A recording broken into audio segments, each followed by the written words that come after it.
Welcome to the Psych in Business podcast, where we highlight the integration of psychology and psychological principles into the world of business and organizations.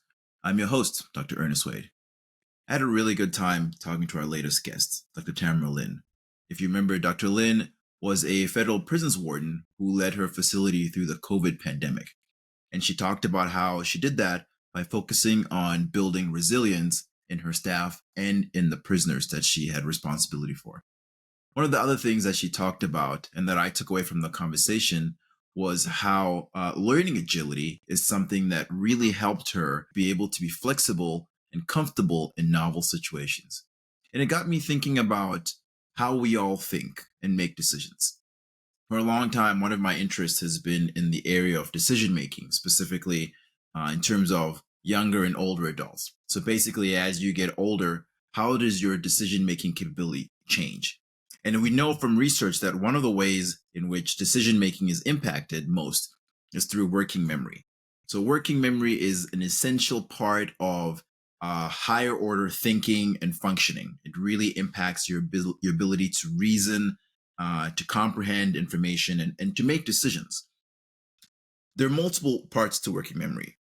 The part that I want to focus on is the central executive. So the central executive is a part of working memory that you can think of sort of as the command and control unit of your working memory capabilities. Unfortunately, that is actually impacted and vulnerable to age. So if you are familiar with working memory, you know that it basically consists of how much information you can hold in memory, short-term memory at once. And typically for most people, it's anywhere between 5 to 7 items. You might be able to go a few more if you really train yourself. But typically for most humans, we're looking at 5 to 7 items. As you get older, working memory actually begins to fade. So interestingly enough, working memory peaks when you're about 25 to your early 30s. But once you reach your 30s, say the mid 30s, working memory actually starts to decline, which means that you can hold less things in your mind at once.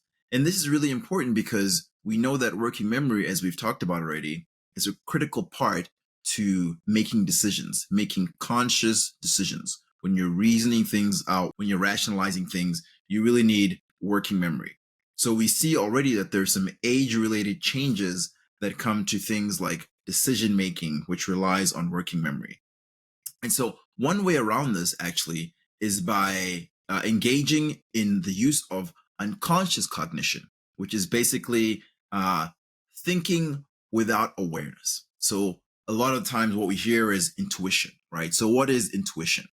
Intuition is a process of thinking that takes input to the process and actually is able to process large amounts of memory without actually using your working memory. And the way that happens is that it relies on information that is already stored in your long-term memory, because intuition relies heavily on your experience. So what happens is that when you have experiences and are, for example, making decisions about something or have great experience in a specific domain, your mind builds up a framework, a schema which allows you to make decisions pretty quickly without having to analyze every single piece of information. It relies on the experience that you have and basically allows you to kind of skip that step of reasonably, rationally going through information because you've developed a shorthand. And the advantage of unconscious memory is that it allows you to take in a lot of information at once and through your shortcut process, make quick decisions based upon your experience. So a good example of this is driving. So if you can think back to when you first started driving, right? If you're like me, you were pretty nervous at first. You had hands on 10 and 2, and you were trying to pay attention to everything around you. You're trying to pay attention to all of your mirrors, your rear view mirror, your side mirrors. You're trying to pay attention to your car, make sure that your wheels were in the lanes and weren't going over. You're trying to pay attention to the cars in front of you, the cars behind you, the cars to your left and your right. And if you were anywhere near pedestrians, you were trying to pay attention to them as well. This can be very, very taxing, trying to take in all this information and trying to make sure that you are still driving the vehicle, not to mention the anxiety that you're feeling while you're doing this. But you'll notice that over time, the more you drive, the more comfortable you come with the process, and the more experience you have with the driving, the less attention you actually pay when you're driving. So that's pretty interesting, right? Because the more experience, the better you get at something, the less attention you have to pay to it when you're actually doing it. And driving is such a great example of it. I can remember going from point A to point B and not even realizing that I stopped at a stop sign, that I took turns. All I knew was I got in the car and somehow I ended up at my location. And that's because once you have great experience at something, you can do a lot of it using unconscious process. And so that's the advantage of unconscious processing. But you have to be careful to only use this for making decisions about areas in which you have great familiarity, because unconscious processing really relies heavily on experience. If you don't have experience, then you have to really be careful about using your intuition, because intuition or unconscious processing relies heavily on experience. So one of the things that I think is important to note here is that as we have more familiarity and as we get more comfortable in our jobs in the business environment, we are actually able to make decisions quicker, right? Because we can rely on our unconscious processing. So if you're making decisions in a specific domain, in a specific industry, and you have great experience in that industry and that domain, you can make pretty quick decisions, which is really helpful if you are in an industry where you're having a lot of changes and you have to react and respond pretty quickly. This is also very helpful as people age, right? As individuals age, as I said, as you hit your 30s, your working memory starts to decrease, which negatively impacts your ability to make reasonable, rational decisions. Now, we're not talking about great deficits in working memory at the beginning that will decline over age. And the older you get, the more challenging it is to engage in these processing. But even in your early 30s to your early 40s, if you can rely more heavily on your unconscious processes to help you make decisions, you can react and respond much quicker in situations where rapid decision making and rapid action is required. So there's a great advantage to experience, which is something that we've talked about.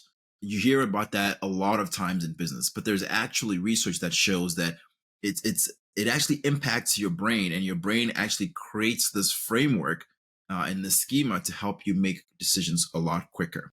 Now, we also have to acknowledge and admit that not every decision that you make using unconscious processing is going to be a good decision, because sometimes through your experiences, you have used and accumulated unconscious biases, which have fused themselves into your schema. And so any decisions that you make in the future using that unconscious process, that unconscious framework that you've created, is going to have unconscious bias in this. Now, what do we mean by unconscious bias? So by unconscious bias, we're talking about positive or usually negative attitudes towards people, things, groups of people that we are not always aware of having. Let's take an example that has to do with gender. Let's say that I believe that women are better caregivers than men. I have developed this unconscious process, and I'm called upon to hire a role which requires some level of caregiving.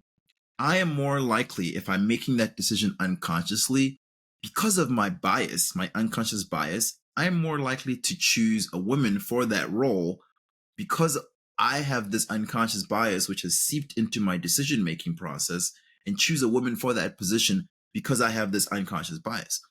Now, the trick here is that I have not consciously or cognitively done any comparison or analyzed the information or analyzed the information associated with the candidates. If I'm making a quick snap decision through my unconscious process and it has that unconscious bias against men seeped into that process, I am going to discriminate against men because of this unconscious process.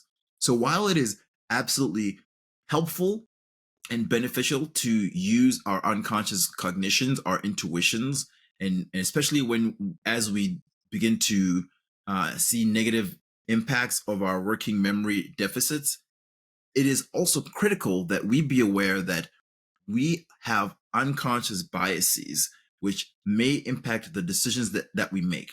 may impact the quality of the decisions that we make.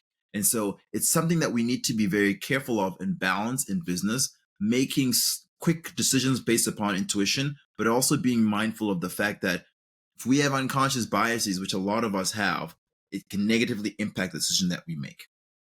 I hope this has been helpful. I love talking about decision making, and I love talking about unconscious processes. So if you have a question or want to know more, please let me know. You can reach me at ernest@psychandbusiness.com. Otherwise, thank you for listening, and I hope you'll join us next time.